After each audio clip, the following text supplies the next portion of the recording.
A Whole New World, The Final Wish. Jasmine reeled from the pain of her wound, stumbling around in her attempt to stay upright. She gritted her teeth and forced herself to stand firm. She raised her scimitar to defend herself. "Morgiana, forgive me," she ordered in a croak. "Go back and save the children." The thief looked unsure for a moment, then nodded and went back to attacking the glass. Shireen and Ahmed wept in relief. Duban began to crawl back to the table that had Al-Azif. Aladdin noticed that Jafar was frowning while things exploded and flew. He seemed to need to use all of the concentration in these multiple attacks. The thief immediately acted on this and leapt up in the sorcerer. But he fell on the floor instead, grasping nothing. Even the cloth disappeared out of his hands. Jafar laughed maniacally. Suddenly on the far side of the room, he aimed a finger. Fiery bolts shot through the air. Aladdin leapt from one foot to another, forward and backward, trying to avoid them and remain standing. Jafar aimed his finger, elsewhere this time. Duban let out a tortured cry. Aladdin spun around to look. Standing between Duban and Al-Azif was a figure made up entirely of fire. A figure who looked exactly like Shireen. She even stood like Shireen, shyly weighed on her right foot while her left crossed over, but there was no expression in her red and yellow face. Aladdin looked around quickly to see if Duban's niece was still in the hourglass. She was, watching with horror as Morgiana dealt with a new trouble. She had made progress in shattering a small hole in the glass, but now it was in danger of being sealed up again. Flat, overlapping stones like snake scales had started growing up the sides of the glass, shielding it from her short sword strikes. Duban hesitantly went to reach around the fiery Shireen for the book. Silently, the effigy threw her hand out and burned a long, streaking black mark along his arm. Still, her face was blank. Duban missed and pulled back. Jafar smiled wickedly at Aladdin. "You don't seem to like anyone you love whom I could summon and kill you with." Aladdin prayed the sorcerer didn't guess the truth about him and Jasmine. "And you killed the only thing you ever loved," Aladdin spat back. Jafar's face darkened with hate. His upper lip trembled with rage.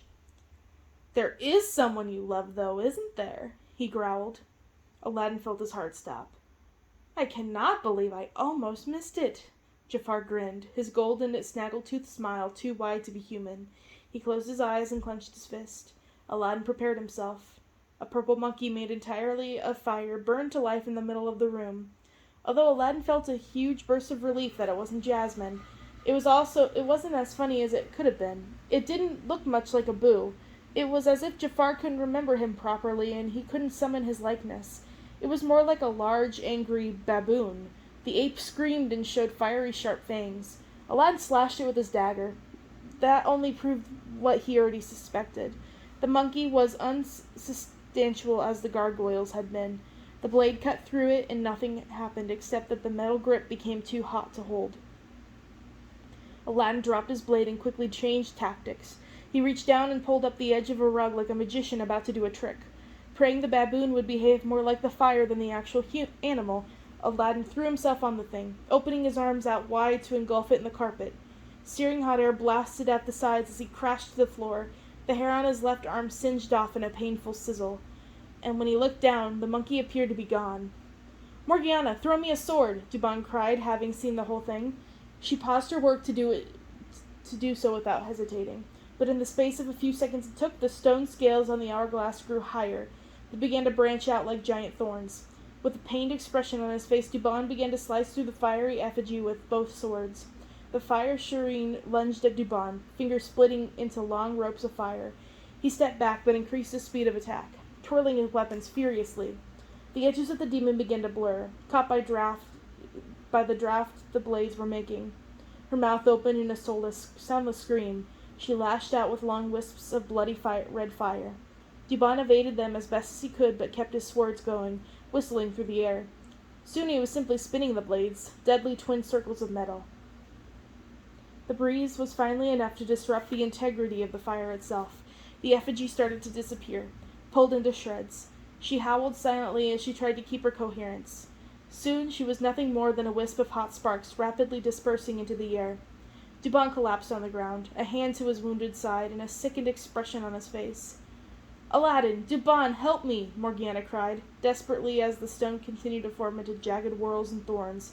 "We should—" And then a stone branch broke through her right shoulder from behind. She was pinned to the stone tree. She didn't move. She opened her mouth, but didn't scream. Her face went white and tense with pain. "Mia!" Duban shouted, but he could barely stand up himself after his exertions. Slowly and with obvious agony, Morgiana looked down and broke off the sharp marble thorn with the pommel of her sword. Groaning with pain, she pulled herself off the stony tree. No blood flowed. Her wound was cauterized by whatever burning magic had created the thorn. Her arm hung limp.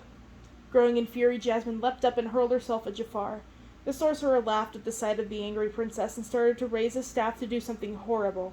That made Aladdin realize something. He was wasting his time trying to break through Jafar's defenses to grab the lamp. He should have attacked Jafar's defenses directly, the staff itself.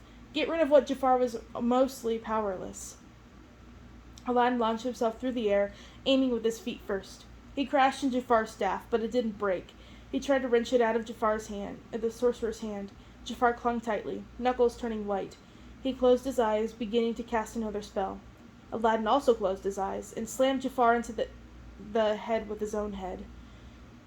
He might have been the world's mightiest sorcerer, but he had no experience with street fighting.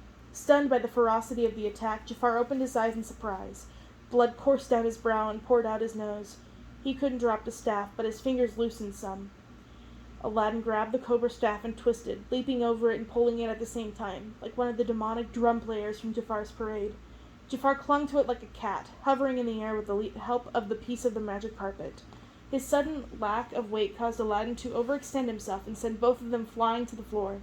Jasmine lost no time, throwing herself on top of Jafar and wrapping her arms around him. It was just enough extra weight and leverage to force him to the ground. Aladdin put all of his effort into one final pull, and wrenched the staff free. Immediately, he felt his throat closing up as Jafar sighed and worked on his other magic. "Jasmine," Aladdin croaked, as if they were in a game of street ball. He quickly tossed the staff to her.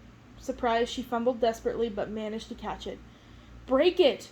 Aladdin shouted as Jafar began to transfer his deadly magic to her. Time seemed to stop as Jasmine looked down at the thing in her hands. Somewhere in the corner of the room, Morgiana was shuddering in pain, trying to hold her remaining sword arm up. Maruf, Ahmed, and Shireen were fighting against the sand. Duban was crawling toward the table and reaching for Al-Azif with shaking arms. The genie weakly watched everything from where he was tied up. Jasmine looked from the staff to Jafar. The man who murdered her father was right there.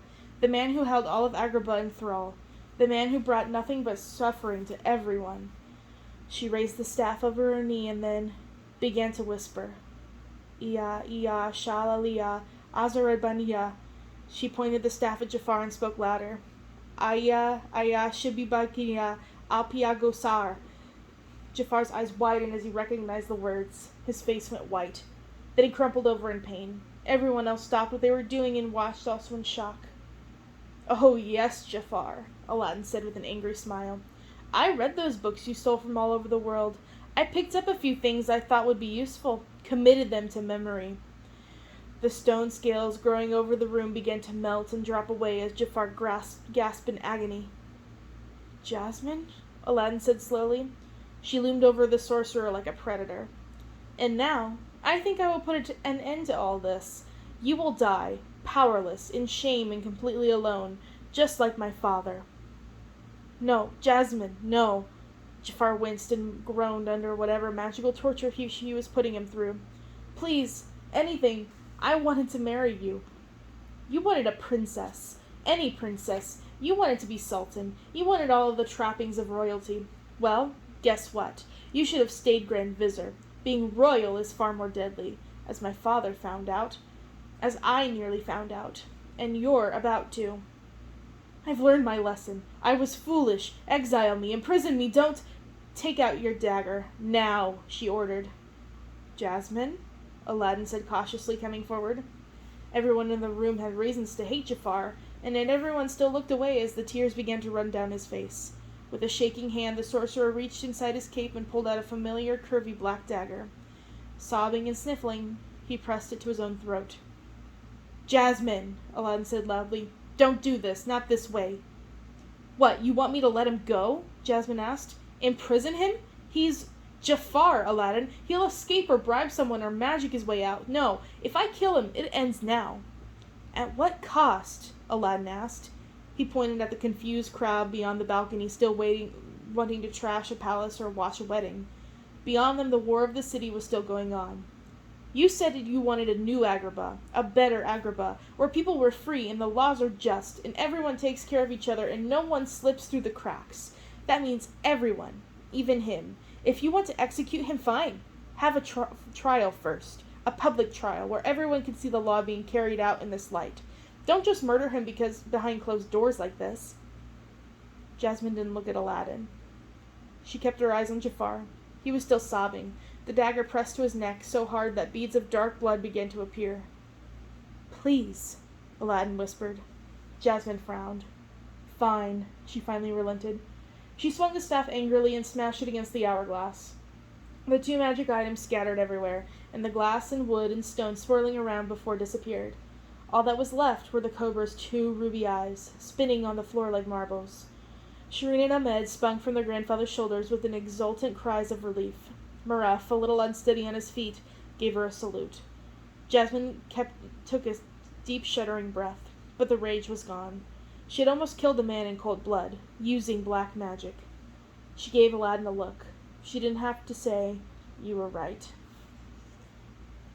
"I know how hard that was," he said, taking her hand and squeezing it. "But it was the right thing." Jasmine shook her head, sighing. "I know, but we should—" Whatever Jasmine was about to say next was cut off as a streak of lightning, black as death, cut across the room and surrounded Jafar. "Jasmine may not want the heart to kill you, but I do," Dubon cried. Everyone turned to look. He stood triumphantly. Al-Azif clutched in his hands. Ebon ribs in the air whipped around him. A snarl of rage and hatred was plastered on his face. "This will finally put an end to your evil. Die, Jafar, the way you would have had my family die." A howling wind rose up. The eye on the book blinked and rolled. Jafar began to choke. He wheezed and coughed and grasped his throat, unable to make a sound. A trickle of blood and sand came out of the side of his mouth. Jasmine stepped away from him in horror, out of rage of magic. Aladdin and Morgiana watched Dubon with shock and dismay. "Just die already," he growled. Shireen and Ahmad, happy a moment ago, began to cry. The look on their uncle's face was terrifying. But Jafar wasn't quite done yet. He laughed creakily, burbling laugh. Sprays of saliva and grains of sand and bubbles of blood flecked his black collar. "I still have one wish, you fools." Jasmine shook her head and spoke softly. "Jafar, it's over. Try to find some peace. I'm afraid of whatever it was you wished for. There will be street lights left when you're done. Someone will be able to take the lamp and have the genie undo everything that you've done." Jafar kept laughing, but this time silently, weakly. He coughed and cleared his throat one last time. "Hear me, Genie, I wish that when I die, all magic dies with me."